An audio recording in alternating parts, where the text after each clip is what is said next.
தென்காசி மாவட்டம் ஆழ்வார்குறிச்சியில் ஒருவர் தலை துண்டித்து கொடூரமாக கொலை செய்யப்பட்டிருக்கிறார். சொத்து தகராறில் நடந்த கொலை சம்பவத்தின் பின்னணி என்ன? தென்காசி மாவட்டம் ஆழ்வார்குறிச்சி அருகே உள்ள கருத்தப்பிள்ளையூர் அந்தோனியார் தெருவைச் சேர்ந்தவர் இருதயராஜ்.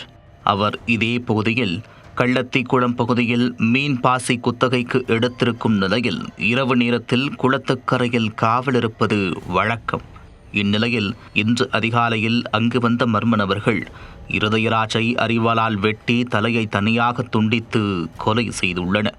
ஆழ்வார்குறிச்சி போலீசார் சம்பவ இடத்திற்கு வந்து இருதயராஜின் உடல் மற்றும் தலையை மீட்டு நெல்லை அரசு மருத்துவமனைக்கு அனுப்பி வைத்தனர்.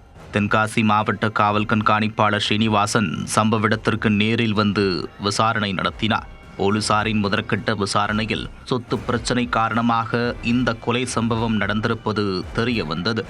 இருதயராஜின் தந்தைக்கு 2 மனைவிகள் இருக்கும் நிலையில் அதில் முதல் மனைவியின் மகனான இருதயராஜின் கையிலேயே பெரும்பாலான சொத்துக்கள் இருந்துள்ளன. அதே பகுதியில் உள்ள 3 ஏக்கர் 30 சென்ட் பரப்பளவில் உள்ள இடத்தை 2வது மனைவியின் மகன்களான ஆரோக்கியசாமி, ஜெயபால் ஆகியோரும் பங்கு கேட்டுள்ளனர்.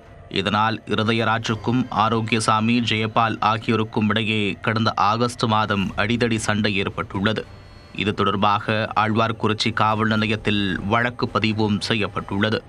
இந்த சூழலில் சொத்துக்காக இளையதாரத்தின் மகன்கள் இருவரும் சேர்ந்து இருதயராஜை வெட்டி கொலை செய்திருப்பதாக போலீசார் தெரிவித்துள்ளனர்.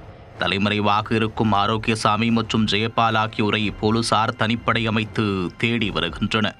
நெல்லை மற்றும் தென்காசி மாவட்டங்களில் கடந்த சில நாட்களாக கொலை சம்பவங்கள் அதிகமாக நடந்து வருவது போலீசாரை அதிர்ச்சியடைய வைத்துள்ளது.